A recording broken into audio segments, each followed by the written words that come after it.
क्षमा breaking Jain news.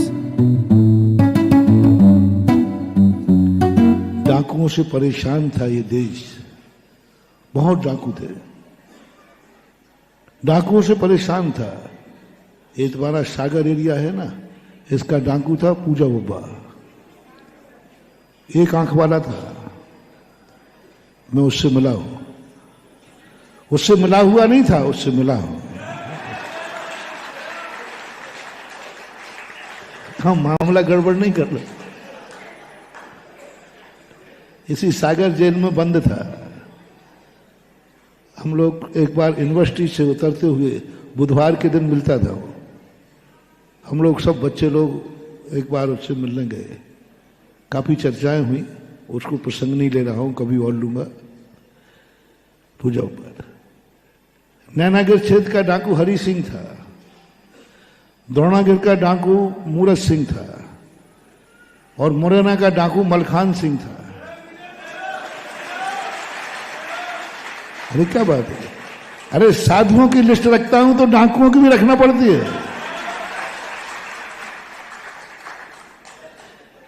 क्योंकि साधुओं की और डाकुओं का एक ही स्थान है दोनों का। वो भी वनवास में रहते, हम भी वनवास में रहते हैं। वो भी शून्यागार में रहते, हम भी शून्यागार में रहते हैं। दोनों को कहीं ना कहीं तो टकराना है, इसलिए बना के चलना पड़ता। भाई तू मुझे जानता है, मैं तुझे जानता हूं। मैं भी देख लिया तो भाई ये डाकू है।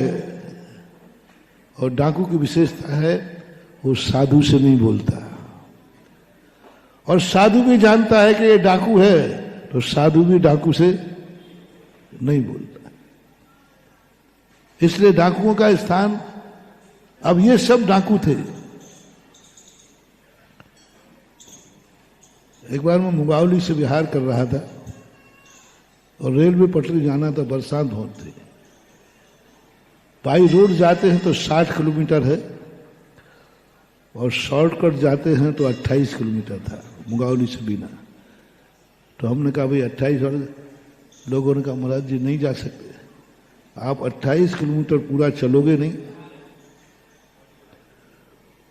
और रास्ते में रुकोगे, और जहां आपको रुकना है वहीं रात में डाकू रुकते हैं, चोरी करके आते हैं, सब वहीं रुकते हैं, वहीं उनका हिस्सा बांट होता है, वहीं सब होते हैं, नियम से भी रुकते हैं। तो महाराज हम तो नहीं जाएंगे। सब डर गए, अपन तो डरने वाले है ही नहीं, क्योंकि अब हमने कहा डाकू वहां आते हैं। मैंने कहा कब तक बचेंगे? ये सीता का माए का बुंदेलखंडी कहावत है, ये सीता का और ये रावण की, कब तक बचेगी सीता? हम साधु लोग कब तक डाकुओं से डरेंगे, बचेंगे? वो तो कहीं ना कहीं टकराना ही है, क्योंकि हमें स्थान दिया है शून्यागार, विमोचिता। हम 3-4 स्थानों पर रुक सकते हैं। वनवास में रुके तो वनवासी वो भी होते हैं, शून्यागार में रुके तो शून्यागारों में डाकू रुकते हैं। बस एक मंदिर स्थान बचता है जहां डाकू नहीं, साधु ही रुकते हैं। मैंने कहा चल दो। हम और रेलक निशंक सागर जी महाराज जी थे। हमने कहा तुम्हारे क्या हाल है? बोले आपकी हिम्मत है तो हमारी हिम्मत है। तो अपने पास तो हिम्मत सदा से रही है और अभी भी है। मैंने कहा चलो चलते हैं। कोई भी जाने को तैयार नहीं। सबने कहा महाराज जी हम लोग तो नहीं जाए, हम लोग तो सेठ हैं, वे रात में लूट और ले जाए, उठा के ले। तो मैंने जिन जिन को डाकू जानते हो, हमने कही वो ना जावे। जिन जिन सेठों को मालूम है कि यहाँ के डाकू मुझे जानते हैं, वे ना जावे। 3-4 बच्चों ने हिम्मत कर ली, चले।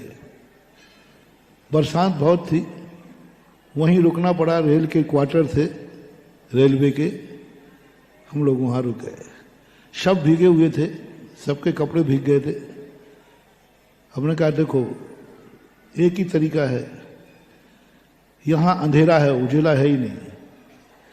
सब लोग कपड़े उतार के दूसरे कमरे में सूखने डाल दो। और सब एक साथ इसी कमरे में सब दिगंबर होके सो जाओ।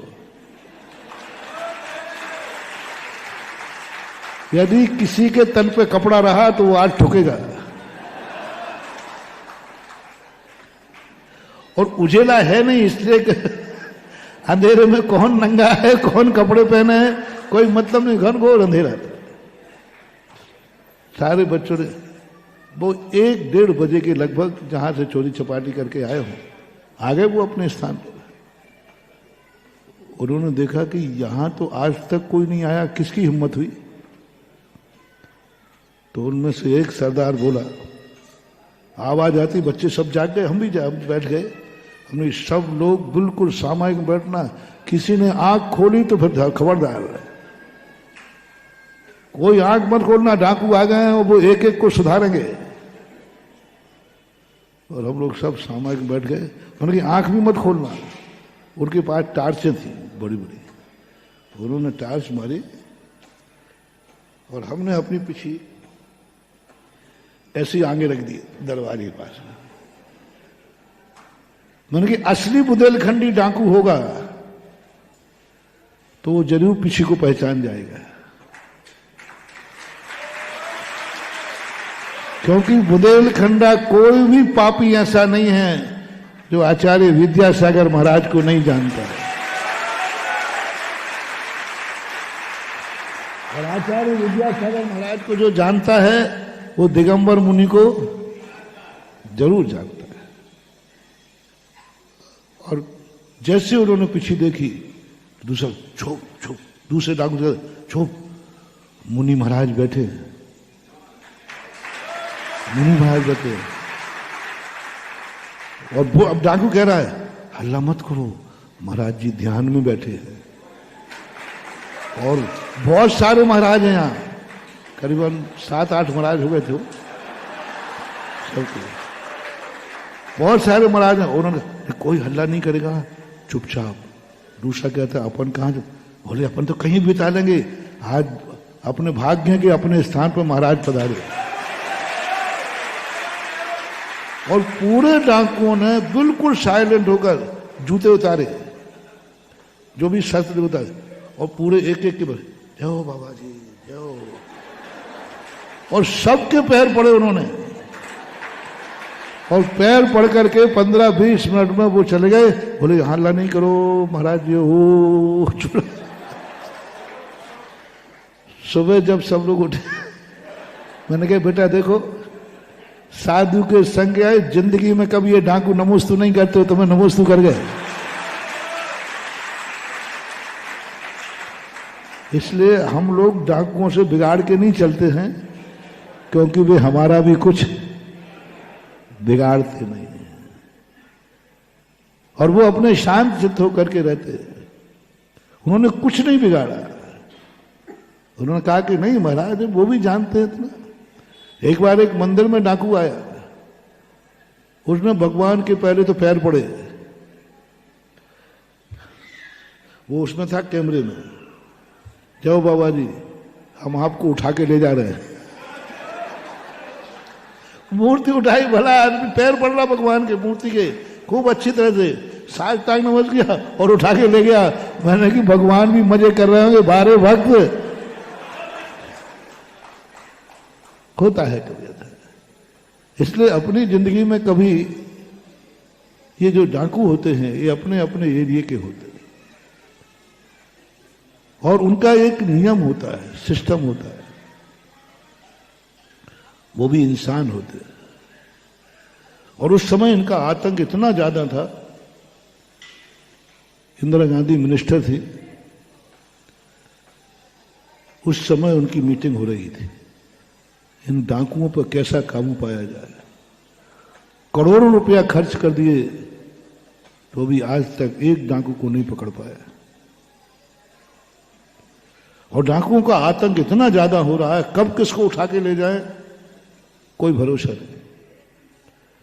एक जैन माइंड होम मिनिस्टर थे, प्रकाश चंद्र सेठी, इंदौर के थे।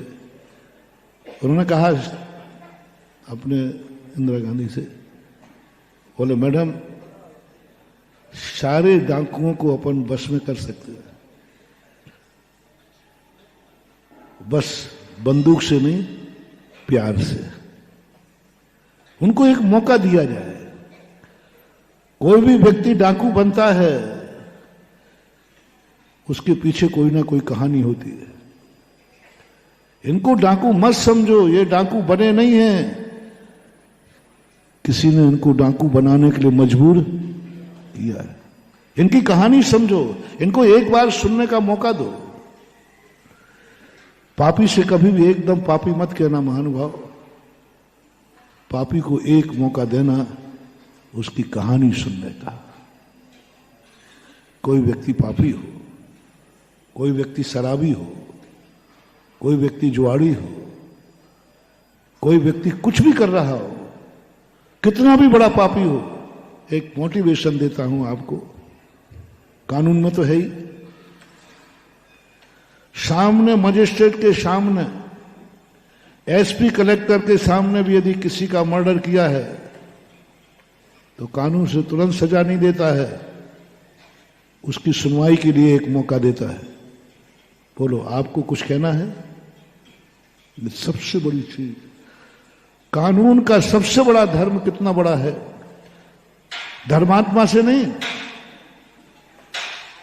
धर्मात्मा से सुनना तो कोई बड़ी बात नहीं, हाँ सुनाइए साहब क्या बात है, नहीं, सबसे बड़ा धर्म है कि एक पापी को एक बार कुछ कहने का मौका दो, एक बार कहने का मौका दो, उसकी सुनो। और कानून सजा के पहले कोई अपराधी से कहता है आपको कुछ कहना है क्या? आप लोग को अदालत जाते रहते हैं, बोलो मजिस्ट्रेट बोलता है कि नहीं? अपराधी से, आतंकवादी से, डाकू से, हत्यारे से एक बार मजिस्ट्रेट जरूर पूछेगा आपको अपने संबंध में, सफाई में कुछ कहना है क्या? यह है कानून का सबसे बड़ा धर्म। आप लोगों से भी मेरा कहना जिंदगी में है, कोई व्यक्ति कितना भी बड़ा पापी क्यों ना हो, कितना भी बुरा आदमी क्यों ना हो, एकदम धारणा मत बना लेना कि ये बुरा आदमी है। तुमने बुरा कार्य करते हुए देखा है तो भी मत बनाना। तुमने पापी को पाप करते देखा है, मत बना लेना कि ये पापी है। उसको एक मौका दो, उनकी सुनो। कोई भी व्यक्ति पापी यूं नहीं बन जाता, वो भी जानता है कि ये चोरी पाप है, वो भी जानता है। यदि वो जानता नहीं होता कि ये पाप है तो चोरी करके भागता क्यों? मोटिवेशन, कोई भी व्यक्ति किसी भी कार्य करके भाग रहा है, इससे सिद्ध है कि वो इसको जानता है कि ये गलत कार्य है। यदि वो नहीं जानता कि ये गलत कार्य नहीं है तो वो करके भागता भी, उसका भागना क्या बता रहा है? उसको मालूम है कि गलत कार्य है। किसी का मर्डर कर दिया, भाग गया, जान दिया है गलत कार्य। चोरी करके भाग रहा है, छुप रहा है, जानता है कि गलत कार्य है। कोई भी व्यक्ति पाप करके छुप रहा है या छुप के पाप कर रहा है, इसका अर्थ है वो पाप का ज्ञाता है, अन्यथा वो छुप के पाप कर ही नहीं सकता। इसलिए आप लोगों को मैं अज्ञानी नहीं समझ रहा हूं, आप लोग बहुत ज्ञानी हो कि आप पाप को समझते हो, क्योंकि हर पाप तुम छुप के करते हो। यही तुम्हारे ज्ञानी होने की निशानी है, यही तुम्हारे क्षयोपशम लब्धि की निशानी है। क्षयोपशम लब्धि यही तो कहती है उसने पाप छोड़ा है कि नहीं छोड़ा। ये मत देखो, क्षयोपशम लब्धि में कोई पाप नहीं छोड़ता, कोई नहीं छोड़ता, पापी रहता है। बस इतना देखा जाता है ये पाप खुल्लम खुल्ला कर रहा है या छुप के कर रहा है।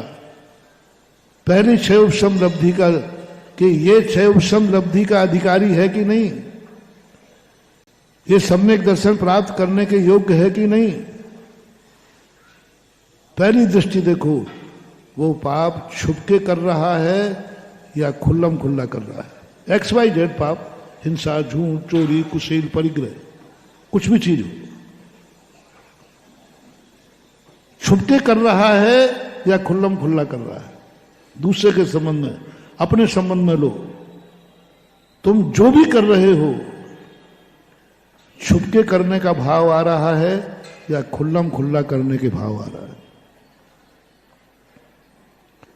बोलो तुम मर्डर करना चाहते हो खुल्लम खुल्ला या प्लानिंग से, छुप करके इसको निपटा भी दूं और पकड़ा नहीं जाऊं। समझ लेना तुम मूर्ख नहीं हो, तुम ज्ञानी हो, तुम जानते हो कि मारना अपराध है, 302 धारा लग जाएगी, तुम ज्ञानी हो, तभी तो छुपके कर रहे हो, झूठ बोलते हो, सब पाप छुपके कर रहे हो। पशु छुपके पाप नहीं करता क्योंकि वो पाप को जानता नहीं, ये पाप है। पशु छुपके पाप नहीं करता क्योंकि, बोलो ना, क्योंकि वो जानता नहीं है कि ये पाप है, इसलिए उसको कोई डर नहीं रहता। किसी का मर्डर भी कर दे, मार डालेगा वो, उसको नहीं मालूम कि 302 धारा क्या होती है, उसे क्या नहीं मालूम कि जेल क्या होता है, वो दूसरे जानवर को मार देगा, वो सबूत छुपाएगा नहीं, क्योंकि वो तो जानता है मैंने कोई पाप किया ही नहीं। तुम कौन हो, पशु या मनुष्य? मनुष्य। यदि पशु होगे तो तुम हर पाप खुल्लम खुल्ला करोगे, कोई साख छुपाओगे नहीं। समझ लूंगा ये पशु है, पाप के संबंध में इसको कोई ज्ञान नहीं है। लेकिन शेयर करना, जितने पाप हैं वे तुम छुपकर करना चाहोगे या उजागर, थोड़ा शेयर करो। करने की मना नहीं कर रहा हूं, चिंता मत करना, अभी त्याग नहीं कराना, पर थोड़ा सा धीरे से बता दो, थोड़ा धीरे से बता दो। चुप कर, तो तुम क्षयोप समलब्धि के अधिकारी हो, मैं तुम्हें प्रवचन दूंगा, मैं तुम्हारा गुरु बनूंगा, मैं तुम्हें अपना शिष्य बनाऊंगा, क्योंकि मुझे उम्मीद है कि मैं मूर्खों को उपदेश नहीं दे रहा हूं, मैं ज्ञानी को उपदेश दे रहा हूं जो पाप को जानता है। आज तक तुम्हें ज्ञानी का ये लक्षण नहीं मिला होगा कहीं। ज्ञानी का लक्षण क्या है? जो पापों से मुक्त हो गया। पूज्यवर कुंद कुंद स्वामी कहते हैं अप्रतिबुद्ध, अज्ञानी नहीं, अप्रतिबुद्ध। ज्ञान में और प्रज्ञा में अंतर है। तुम प्रज्ञाहीन हो, ज्ञानहीन नहीं हो। तुम बुद्धिहीन हो, ज्ञानहीन नहीं हो। तुम विवेकहीन हो, ज्ञानहीन नहीं हो। हमें तुम्हें ज्ञान नहीं देना है, ज्ञान तो तुम्हारे पास है।